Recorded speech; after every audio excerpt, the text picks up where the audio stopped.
China launches drills around Taiwan. Philippines to resupply South China Sea troops. Nissan mass recalls Sentras due to potential loss of steering control. Denmark and Netherlands pledge to give F-16 fighter jets to Ukraine. Russia's lunar mission smashes into the moon. Biden considering a September trip to Vietnam. Ex-PM Thaksin to return to Thailand on Tuesday. Evergrande files for bankruptcy protection in Manhattan court.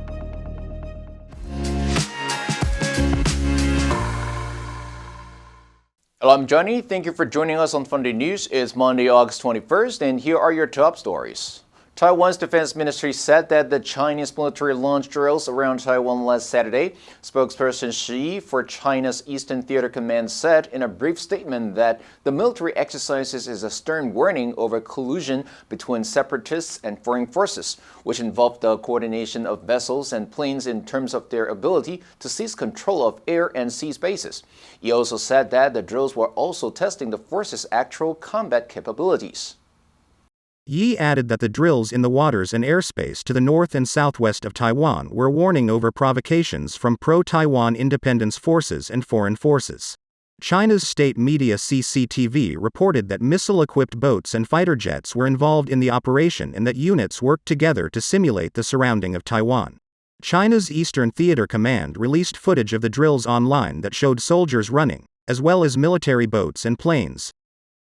The Philippine Armed Forces said last Saturday that it would again seek to resupply troops stationed in a rusty World War II-era ship on a reef in the South China Sea, after China blocked a previous attempt with water cannons.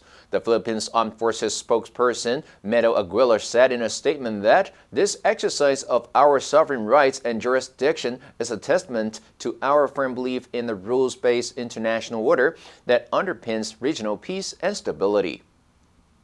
The Philippines Armed Forces said that the planned resupply mission is a clear demonstration of our resolve to stand up against threats and coercion, and our commitment in upholding the rule of law.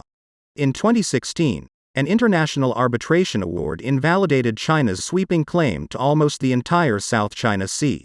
China, which does not recognize the ruling, has built man-made islands with airstrips and surface-to-air missiles in the South China Sea.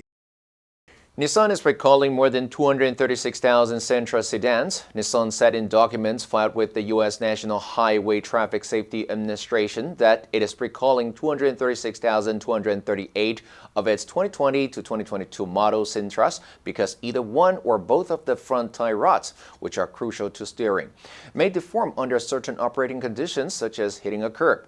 A bent tie rod may impair the driver's ability to steer the car, and if the tie rod breaks, it can cause a loss of steering control and may increase the risk of a crash.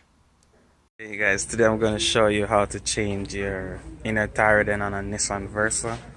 According to NHTSA, Nissan, which will send notification letters to owners starting October 5th, expects to have replacement parts available this winter. Owners will be advised to contact their dealer if they experience an off-center steering wheel or vibration. The company said dealers will inspect and replace any bent or broken tie rods, free of charge, as an interim repair. Nissan will send another letter when the newly designed parts are available. Dealers will then replace both left and right tie rods, free of charge.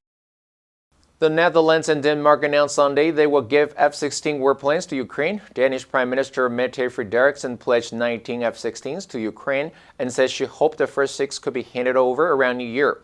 Dutch Prime Minister Mark Rutte didn't provide a number of time frame, saying it depends on how soon Ukrainian crews and infrastructure are ready.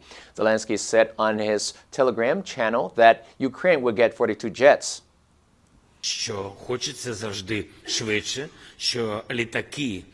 After months of entreaties from Zelensky for F-16s to bolster the Ukrainian Air Force, the U.S. recently gave approval for the Netherlands and Denmark to provide Ukraine the American-made jets.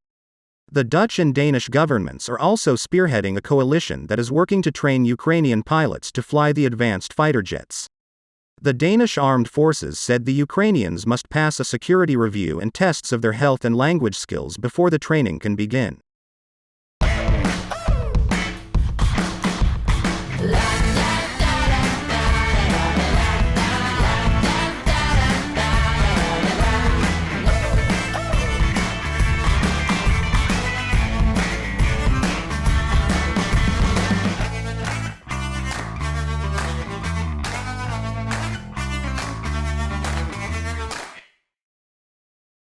Russia's first moon mission in 47 years failed when its Lunar 25 spacecraft spun out of control and crashed into the moon after a problem preparing for pre-landing orbit, underscoring the post-Soviet decline of a once mighty space program.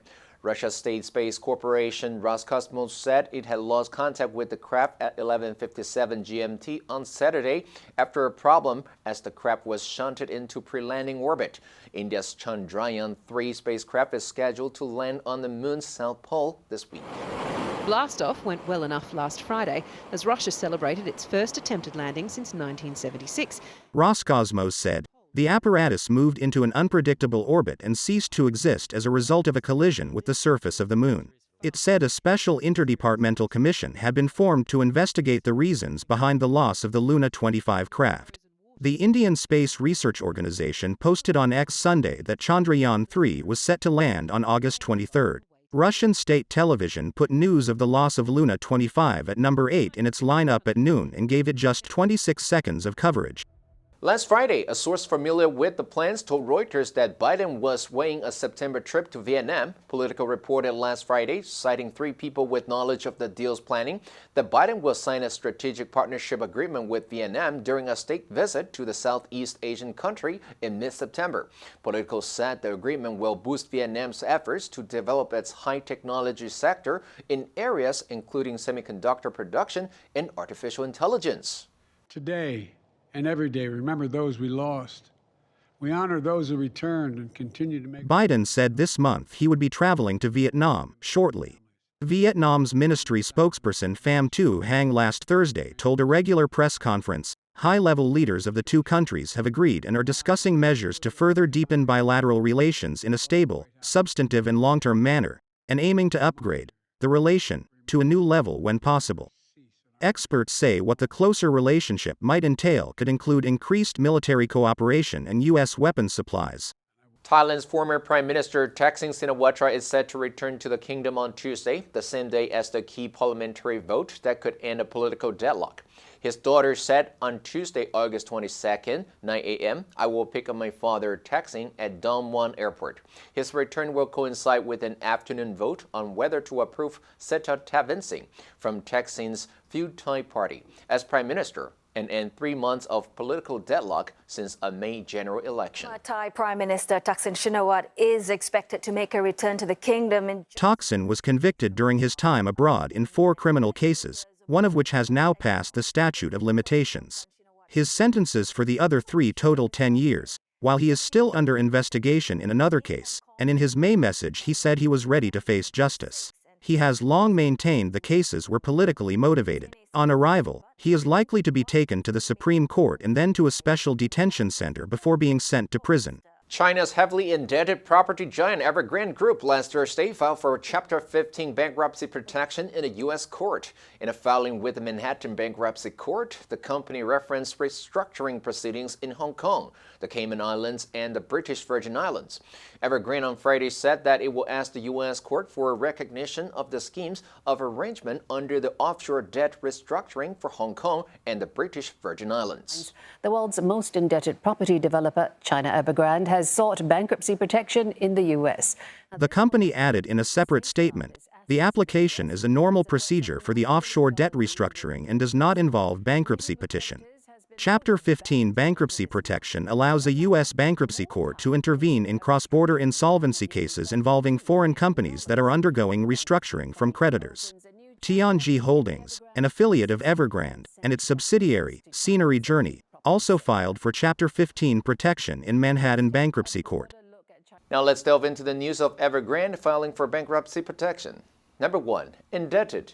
国家政府等负债的. America's Treasury Secretary identified the most heavily indebted countries. Number 2. Bankruptcy. 破产. The company filed for bankruptcy in 2003.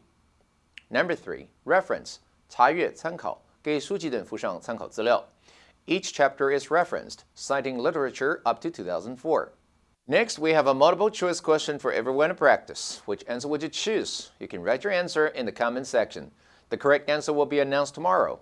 And that's all for today's Funday News. Be sure to tune into Funday News from Monday to Friday and click the link below to join Funday for free. I'm Johnny Wu, your host. I'll see you next time. It starts with one thing. In the end, it doesn't even matter.